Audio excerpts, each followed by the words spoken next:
নমস্কাৰ মাতৃভূমি news channel চাই থকাৰ বাবে আপোনালোকক ধন্যবাদ জ্ঞাপন কৰিছোঁ। আজি মই আহি উপস্থিত হৈছোঁ শোণিতপুৰ জিলাৰ ঢেকিয়াজুলি থানাৰ অন্তৰ্গত চিৰাজুলিৰ নুৰপুৰজুট গাঁৱত।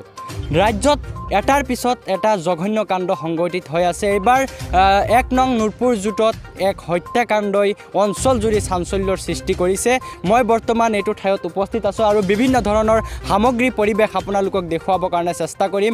এটাৰ পিছত এটা ৰাজ্যত আৰম্ভ হৈছে হত্যাকাণ্ড আৰু অঞ্চলজুৰি এক চাঞ্চল্যৰ সৃষ্টি কৰিছে।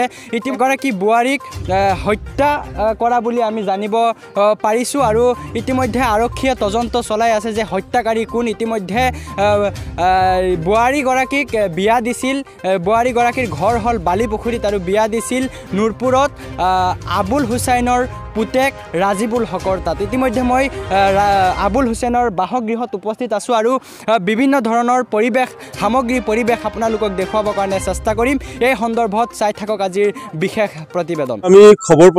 আমি খবৰ পাই নেমচুৰ ফালৰ পৰা এই পৰিয়ালটোৰ ঘৰত আমি আহিছোঁ আৰু স্থানীয় বহু ৰাইজ আহিছে। আচলতে বৰ দুৰ্ভাগ্যজনক, বৰ লজ্জাজনক কথা যে বিয়াৰ ৮ মাহৰ পাছতে এগৰাকী মহিলাক বৰ নৃশংসভাৱে হত্যা কৰা হ'ল আৰু এই হত্যা আছিল এক পৰিকল্পিত হত্যা। আমি স্থানীয় ৰাইজৰ পৰা জানিব পাৰিছোঁ যে এই পৰিয়ালটো যি মানে অভিযুক্ত বা জোঁৱাই ঘৰ, এই পৰিয়ালটো বৰ বেয়া মানুহ। তো এই সমাজৰ লগত কাৰো মিল নাই, মানুহৰ লগত নিমিলে, বৰ অসভ্য মানুহ। আৰু এই সমাজত আমি সিদ্ধান্ত লৈছোঁ যে এই ঘৰ মানুহক আমি তেওঁলোকক মানে সমাজৰ পৰা এঘৰীয়া কৰিম। এওঁলোকৰ বিয়া বাৰু আমি কোনো মুছলমান মানুহ নাযাব আজিৰ পৰা, আৰু যিকোনো ক্ষেত্ৰত মানুহ মৰিলেও নাযাব এই ঘৰটো কোনো মানুহ গ'লে তেওঁৰ ওপৰতো মানে আমি বিচাৰ কৰিম। গতিকে এওঁলোকৰ লগত মুছলমান সমাজৰ আজিৰ পৰা কোনো ধৰণৰ সম্পৰ্ক নাথাকিব। আৰু এয়াই নহয়, যি মুছলমান মানুহে হত্যা, ড্ৰাগছ, গাঞ্জাৰ লগত জড়িত থাকিব তেওঁলোকক এঘৰীয়া কৰা হ'ব। এইটো আমাৰ এতিয়া কঠোৰ সিদ্ধান্ত লোৱা হৈছে। আৰু বিয়াৰ ৮ মাহৰ পাছতে যিগৰাকী মহিলাক হত্যা কৰিলে, ইয়াৰ আঁৰত কোন জড়িত আছে ইয়াৰ সঠিক তদন্ত হ'ব লাগিব। দোষীয়ে ন্যায় পাবই লাগিব, কঠোৰৰ পৰা কঠোৰ শাস্তি পাব লাগিব।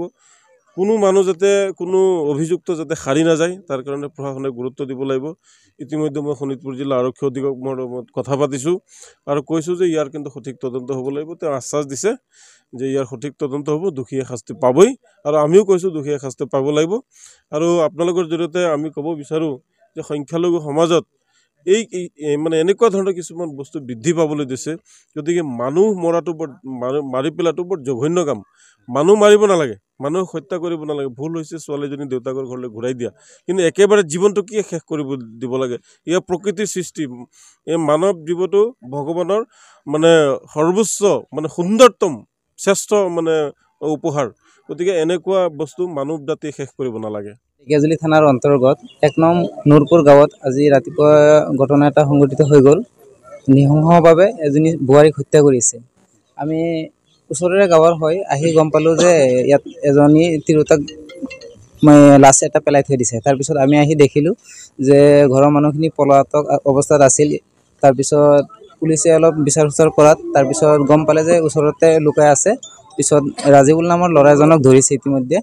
তো এইখিনিয়ে বৰ্তমান ঘটনাটো মানে বহুত ভয়ানক হৈছে আমাৰ অঞ্চলত।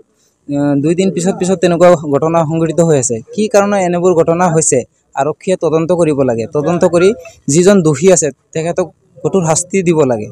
এইটোৱে আমাৰ অনুৰোধ গাঁও ৰাইজৰ তৰফৰ পৰা। বিয়া হোৱা বেছি দিন হোৱা নাছিল মহিলাগৰাকী? বিয়া হোৱা আমি জনামতে 8-9 মাহ হৈছে। বিয়া হোৱাৰ পিছতে এনেকুৱা ঘটনা হোৱাটো বৰ দুৰ্ভাগ্যজনক। কাৰণ সমাজত চলিব হ'লে মিলি চলিব লাগে। কি কাৰণত এনেকুৱা ঘটনা সংঘটিত হৈছে যাতে আৰক্ষীয়ে তদন্ত কৰি অতি সোনকালে দোষীক কঠোৰ শাস্তি দিয়ে, আমাৰ দাবী এইটোৱে।